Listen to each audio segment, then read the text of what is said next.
നമസ്കാരം. ചാനൽ 91 ന്യൂസിലേക്ക് സ്വാഗതം. പുലിയെപ്പോലെ വരുന്നത് കാണാം, പിന്നെ എലിയെപ്പോലെ ആകുന്നതും കാണാം എന്നത് ചിലയിടത്തൊക്കെ സംഭവിച്ചുകൊണ്ടേയിരിക്കുന്നതാണ്. WCC എന്ന വനിതാ സിനിമാ സംഘടന പല കാര്യത്തിലും പുലിയായി തുടങ്ങുമെങ്കിലും അവസാനിക്കുന്നത് എലിയിലും താഴെയാണ്. WCCയിലെ പുതിയ തർക്കം സിനിമാ താരം പാർവതി തിരുവോത്തും പ്രശസ്ത ഡബ്ബിംഗ് ആർട്ടിസ്റ്റ് ഭാഗ്യലക്ഷ്മിയും തമ്മിലാണ്. WCC എന്ന സ്ത്രീ സിനിമാ സംഘടന പറയും പോലെയല്ല പ്രവർത്തിക്കുന്നതെന്ന് ഭാഗ്യലക്ഷ്മി തുറന്നു പറഞ്ഞു. പാർവതി WCC എന്ന സംഘടനയെക്കുറിച്ച് പറഞ്ഞത് ഇങ്ങനെയാണ്: സ്ത്രീകൾക്ക് എന്തും തുറന്നു പറയുവാനുള്ള ഇടമാണ് ഈ സംഘടന. ഇവിടെ ആർക്കും ഒന്ന് പറയാനുള്ളത് പറയുന്നതിനോടൊപ്പം വിമർശനങ്ങൾക്കും പരിപൂർണമായ സ്വാഗതം. സംഘടനയുടെ പ്രവർത്തനങ്ങൾ സുതാര്യവും സമത്വവും നിറഞ്ഞതായിരിക്കും. പാർവതിയുടെ ഈ പൊള്ളവർത്തമാനത്തിലാണ് ഭാഗ്യലക്ഷ്മി പ്രകോപിതയായത്. ഈ സംഘടനയിൽ നിന്ന് തനിക്കുണ്ടായ ദുരനുഭവം ഭാഗ്യലക്ഷ്മി തുറന്നടിച്ചു.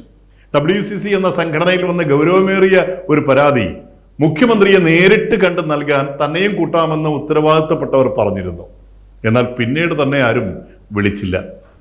ബാക്കിയുള്ളവർ മുഖ്യമന്ത്രിയെ കണ്ട് പരാതി നൽകിയ വിവരം താൻ അറിയുന്നത് TV വാർത്തകളിലൂടെയാണ്.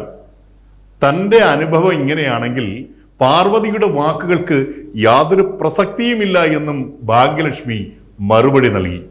എന്തുകൊണ്ടാണ് മുഖ്യമന്ത്രിയെ കാണാൻ തന്നെ കൂട്ടാതിരുന്നത് എന്ന് WCCയിൽ ഉത്തരവാദിത്തമുള്ള ഒരാളോട് ചോദിച്ചപ്പോൾ സംഘടനയിലെ ചിലർക്ക് ഭാഗ്യലക്ഷ്മിയെ ഒപ്പം കൂട്ടുന്നതിൽ എതിർപ്പുണ്ടായിരുന്നത് കൊണ്ടാണ് ഒഴിവാക്കിയത് എന്നായിരുന്നു മറുപടി. ഇങ്ങനെ വിഭാഗീയതയോടെ ചിന്തിക്കുന്നവർ ഉള്ളപ്പോൾ WCCയുടെ പ്രവർത്തനങ്ങൾക്ക് എന്ത് സുതാര്യതയും സമത്വമാണ് ഉള്ളതെന്ന് ഭാഗ്യലക്ഷ്മി തുറന്നങ്ങ് ചോദിച്ചു.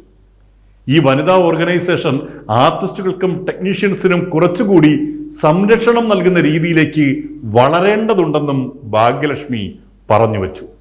കേരള ലിറ്ററേച്ചർ ഫെസ്റ്റിവൽ വേദിയിൽ സ്ത്രീയും സിനിമയും എന്ന വിഷയത്തെ ആസ്പദമാക്കി നടത്തിയ ചർച്ചയ്ക്കിടയിലായിരുന്നു പാർവതിയും ഭാഗ്യലക്ഷ്മിയും തമ്മിലുള്ള ഈ തർക്കം.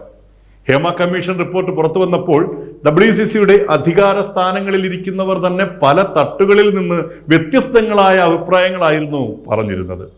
ഹേമ കമ്മീഷൻ റിപ്പോർട്ടുകൾ മലയാള സിനിമാ രംഗത്തുണ്ടാക്കിയ വിസ്ഫോടനങ്ങളും വിവാദങ്ങളും ഒക്കെ അല്പമൊന്ന് ശമിച്ചപ്പോഴാണ് WCCയിലെ പുതിയ വിവാദത്തിന് പാർവതി തിരുവോത്തും ഭാഗ്യലക്ഷ്മിയും ചേർന്ന് തിരികൊളുത്തിയിരിക്കുന്നത്.